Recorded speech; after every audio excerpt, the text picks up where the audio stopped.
5 pemain timnas Indonesia masuk nominasi Dream 11 versi AFC berkat performa luar biasa di kualifikasi Piala Dunia 2026. Nama-nama seperti Ole Romeni dan Jai Idzes menunjukkan peran vital dalam suksesnya skuad Garuda. Football Transfers menilai Dean James lebih masuk akal ketimbang Roman Vega untuk direkrut Ajax. Dengan gaya bermain yang cocok dan harga terjangkau, Dean dinilai sebagai opsi cerdas untuk memperkuat lini kiri. Sandy Walsh kembali tak dimainkan di laga Marinos, memperpanjang paceklik menit bermainnya. Minimnya kesempatan ini mulai mengancam posisinya di timnas Indonesia jelang event internasional.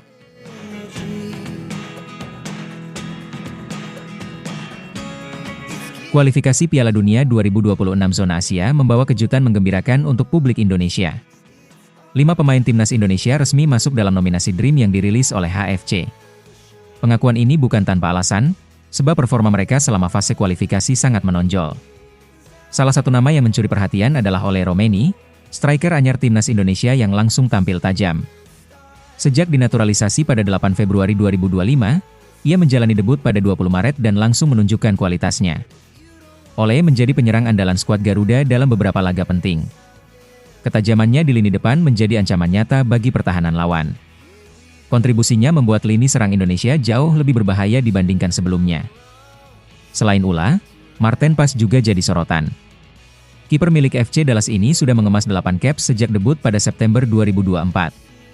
Ia menjadi sosok penting di bawah Mister Gawang, mencatat banyak penyelamatan krusial. Pas sempat absen saat melawan Cina karena akumulasi kartu, namun posisinya tetap tak tergantikan. Emil Audero memang sempat menggantikannya, tapi soliditas Pas lebih menonjol sepanjang turnamen. Di sektor tengah, Marcelino Ferdinand juga tak kalah impresif. Gelandang muda ini bahkan mencetak 2 gol penting saat melawan Arab Saudi. Dari lini belakang, Jai Idzes tampil sebagai tembok pertahanan yang kokoh. Postur tinggi dan kemampuan membaca permainan membuatnya nyaris tanpa celah. Ia tak hanya bertahan, tapi juga menjadi pemimpin di lapangan. Peran sebagai kapten dijalankannya dengan tenang dan tegas. Sementara itu, Sandy Walsh melengkapi daftar 5 pemain yang masuk nominasi. Sejak dinaturalisasi pada 2022, ia telah bermain 19 kali untuk Indonesia dan mencetak 2 gol.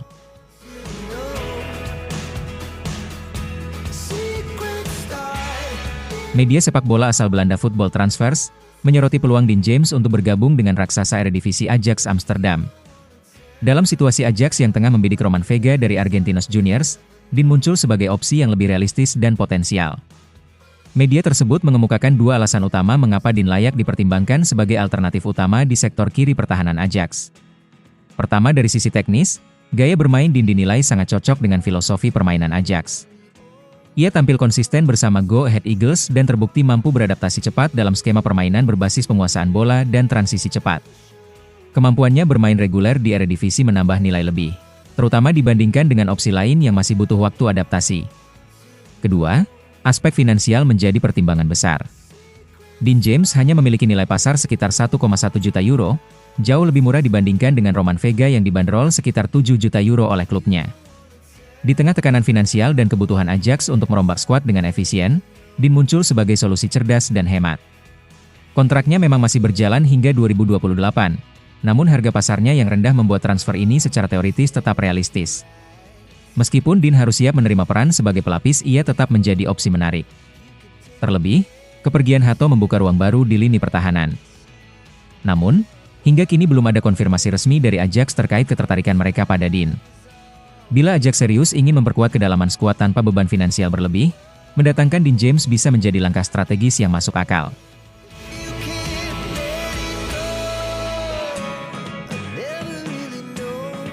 Perjalanan Sandy Walsh di Yokohama Marinos terus menunjukkan tren yang mengecewakan.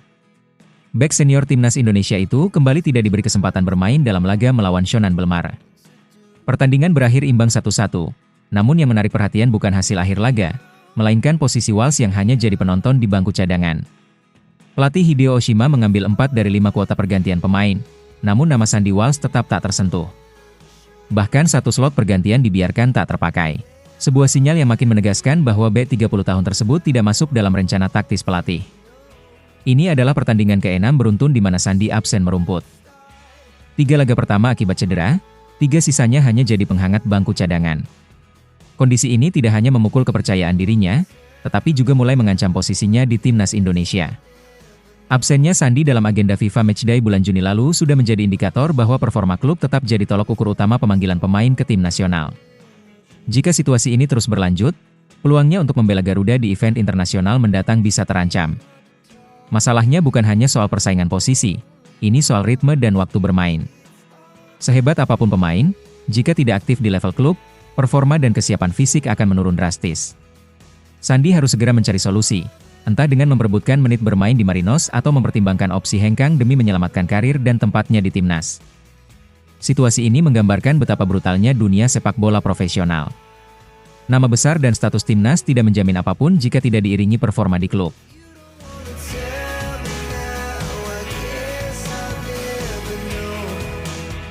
Ketua Umum PSSI Erick Thohir memberi peringatan serius terkait gebrakan baru yang dilakukan Vietnam dalam pengembangan timnas mereka. Mulai 1 Juli 2025, Vietnam akan resmi membuka jalur khusus untuk pemain diaspora dan naturalisasi, sebuah langkah yang dianggap revolusioner oleh Erick. Dalam pernyataannya, ia tidak hanya memuji terobosan tersebut, tapi juga menekankan pentingnya Indonesia tetap siaga agar tidak kembali tertinggal.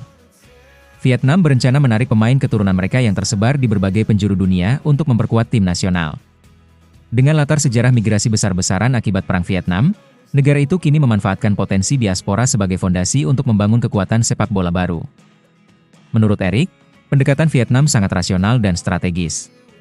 Mereka sadar akan keterbatasan kompetisi domestik, dan menjawabnya dengan menarik darah segar dari luar negeri. Ini bukan sekadar soal memperkuat skuad, tapi juga menciptakan perubahan struktur pembinaan jangka panjang yang bisa memperkuat posisi Vietnam di Asia Tenggara dan bahkan Asia. Jika Indonesia tidak menanggapi dengan langkah konkret, maka potensi tersusul oleh Vietnam sangat mungkin terjadi. Erick menyampaikan, kita tidak boleh terlena dengan capaian sesaat atau bersikap reaktif. Program naturalisasi harus tetap berjalan berdampingan dengan pembinaan usia muda dan dukungan sistematis dari pemerintah.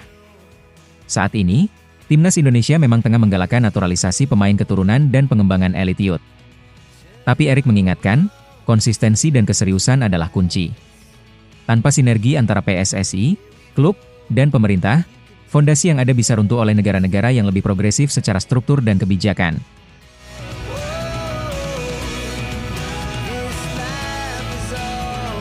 Jai Itzes berpeluang besar mencetak sejarah baru bagi sepak bola Indonesia.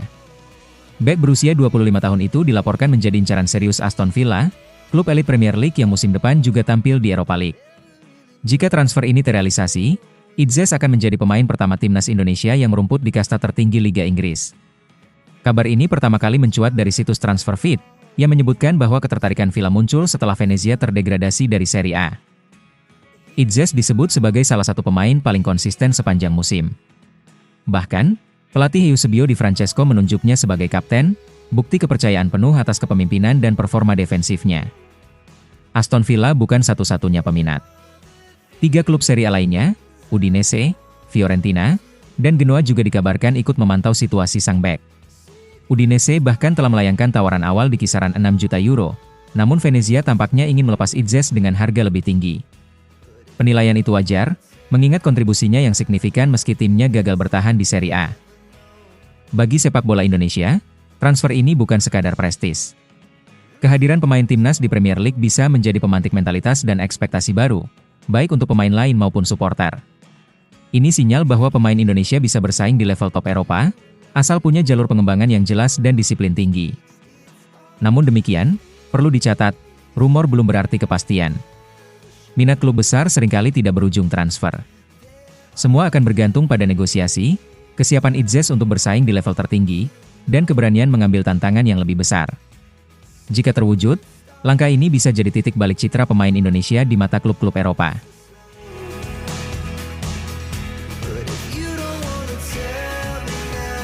Piala AFF U23 bukan sekadar turnamen bagi timnas Indonesia U23. Bagi Gerald van den Burg, pelatih anyar Garuda Muda, ini adalah ujian sesungguhnya. Mantan bintang Ajax, PSV, dan bagian dari skuad Belanda yang juara Euro 1988 ini memang punya nama besar sebagai pemain.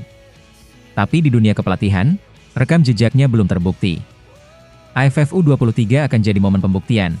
Apakah ia layak dipercaya membawa generasi muda Indonesia ke level lebih tinggi?